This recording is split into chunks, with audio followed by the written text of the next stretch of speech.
9वीं कक्षा की दूसरी इकाई, उसमें से पद्य क्रमांक 1 कह कविराय, इसके रचनाकार हैं गिरिधर जी।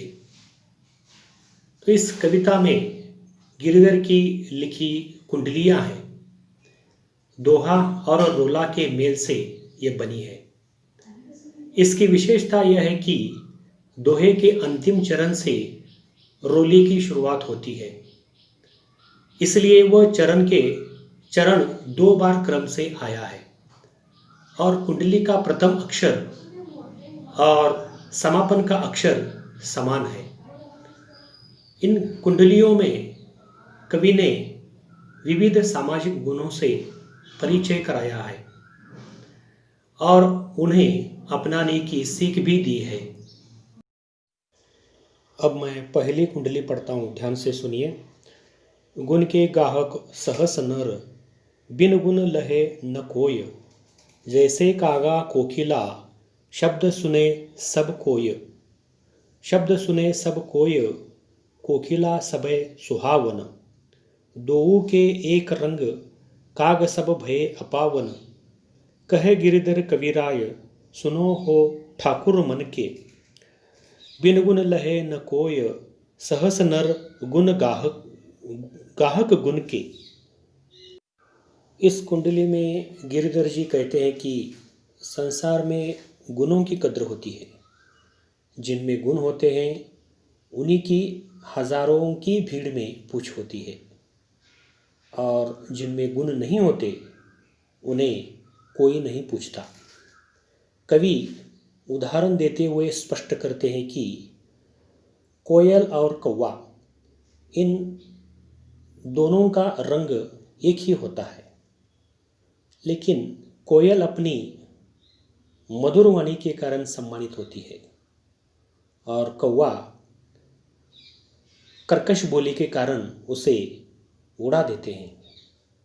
कवि गिरधर कहते हैं कि संसार में गुणों की यानी ज्ञान की, सद्व्यवहार की आदि की पूछ होती है, और जिस व्यक्ति में ऐसे गुण नहीं होते उनका सम्मान भी नहीं होता, उन्हें कोई नहीं पूछता।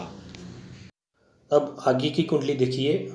देखा सब संसार में मतलब का व्यवहार, जब लागी पैसा गांठ में तब लागी ताको यार। तब लागी ताको यार, यार संग ही संग डोले। पैसा रहा न पास, यार मुख से ही नाही बोले। कहे गिरधर कविराय, जगत का ये ही लेखा। करत बेकर जी प्रीति, मित्र कोई बिरला देखा। इस कुंडली में कवि गिरधर जी कहते हैं कि कवि ने यह अनुभव किया है कि इस संसार में मतलब का ही व्यवहार रह गया है।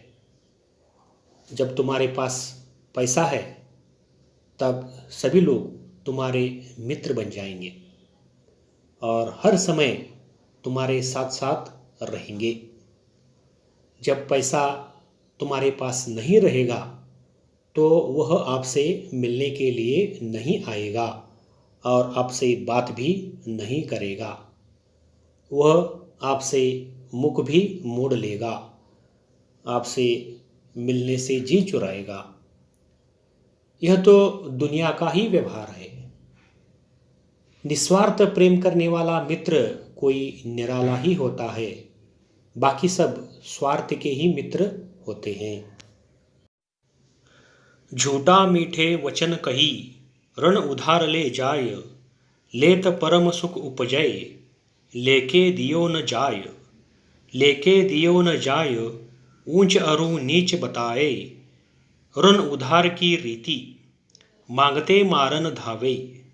कह गिरधर कविराय, जानी रहे मन में रूठा।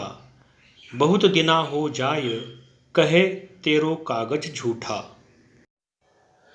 इस कुंडली में कवि कह रहे हैं कि जो व्यक्ति झूठा होता है वह हमेशा मीठा मीठा बोलकर आपसे उधार ले जाता है। उधार लेने पर अत्यंत सुख महसूस करता है, लेकिन उधार चुकाने का कभी नाम भी नहीं लेता। वह हमेशा अच्छे व्यक्ति की बुराई करता है। उधार लेकर जीना उसकी रीति है, जिसे वह उम्र भर निभाता है। उसके पास अपने पैसे मांगने के लिए जाओगे तो वह आपको मारने के लिए दौड़ेगा, आपको भला बुरा कहेगा। इसलिए एक बात अपने मन में बिठा लो कि बहुत दिन बीत जाने के बाद तुम अपने पैसे उससे मांगने के लिए जाओगे तो वह तुम्हारे मुख पर बोल देगा कि उसने उधार लिया ही नहीं, और तुम झूठे कागज बनाकर झूठा प्रमाण दे रहे हो। बिना विचारे जो करे सो पाछे पछताय, काम बिगाड़े आपनो जग में होत हसाय। जग में होत हसाय चित्त में चैन न आवे, खान पान सन्मान राग रंग मन ही न भावे। कहे गिरधर कबीराय दुख कछु टरत न टारे, खटकत है जिय माही कियो जो बिना विचारे। इस कुंडली में कवि कह रहे हैं कि जो व्यक्ति बिना सोचे समझे कार्य करता है उसे बाद में पछताना पड़ता है।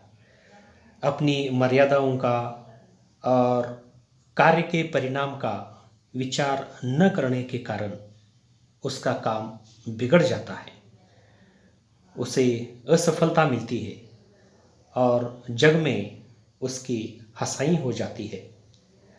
वह स्वयं दुखी और परेशान हो जाता है। उसे खाना पीना राग रंग कुछ भी अच्छा नहीं लगता। वह अपने दुख को प्रयत्न करने के बाद भी टाल नहीं सकता। रात दिन उसे यही बात खटकती रहती है कि उसने बिना सोचे समझे काम क्यों किया। पहले ही सोचता तो उसकी यह दशा नहीं होती। बीती ताही बिसारी दे आगे की सुध लेई, जो बनी आवे सहज में ताही में चित देई। ताही में चित देई बात जोई बनी आवे, दुर्जन हसे न कोय चित्त में खता न पावे। कहे गिरधर कबीराय यहे करो मन परतीति, आगे की सुधि लेई समझू बीती सो बीती। इस कुंडली में कविवर कहते हैं कि जो बीत गया है उसे भूल जाओ और आगे की बात सोचो। जो आपसे बन पड़ता है उसी में मन लगाओ। जिसमें आपका मन लगता है वह कार्य करने से बात भी बन जाएगी, मतलब सफलता भी मिलेगी। ऐसी स्थिति में कोई दुष्ट व्यक्ति आप पर नहीं हंसेगा और आपका मन दुखी नहीं होगा। इस तरह जीवन में सुख पाने का रास्ता कवि बताते हैं। और आगे कवि कहते हैं कि आपका मन कहे वही करना चाहिए, दिल की आवाज़ सुननी चाहिए, बीती बातों को भुलाकर आगे की सोचना चाहिए। पानी बाड़ो नाव में घर में बाड़ो दाम, दोनों हाथ उलीचिए यही सयानो काम। यही सयानो काम राम को सुमिरन कीजे, पर स्वास्थ्य के काज शीश आगे कर दीजे। कहे गिरधर कबीराय बड़ेन की याही बानी, चलिए चाल सुचाल राखिए अपनो पानी। इस कुंडली में कविराज गिरधर कहते हैं कि यदि नाव में पानी भरने लगे और घर में धन बढ़ने लगे तो बुद्धिमान व्यक्ति का यही काम है कि नाव में से पानी उछालकर बाहर फेंके, तभी नाव किनारे में लग जाएगी। उसी प्रकार घर में धन बढ़ने लगे तो उसे दान करना चाहिए, तभी धन का सदुपयोग हो जाएगा। नहीं तो दोनों परिस्थितियां आपको यानी मनुष्य को डुबो देगी। समझदार व्यक्ति को राम का स्मरण करना चाहिए और परमार्थ के कार्य हेतु आत्मसमर्पण कर देना चाहिए। कवि गिरधर कहते हैं कि बड़े लोगों के यही वचन है कि आप सत्कर्म की, सदाचार की राह पर चलिए और अपने सम्मान की रक्षा करें। तो इस प्रकार इस पद्य में कवि गिरधर जी ने हमें बहुत ही अनमोल ज्ञान प्रदान किया है।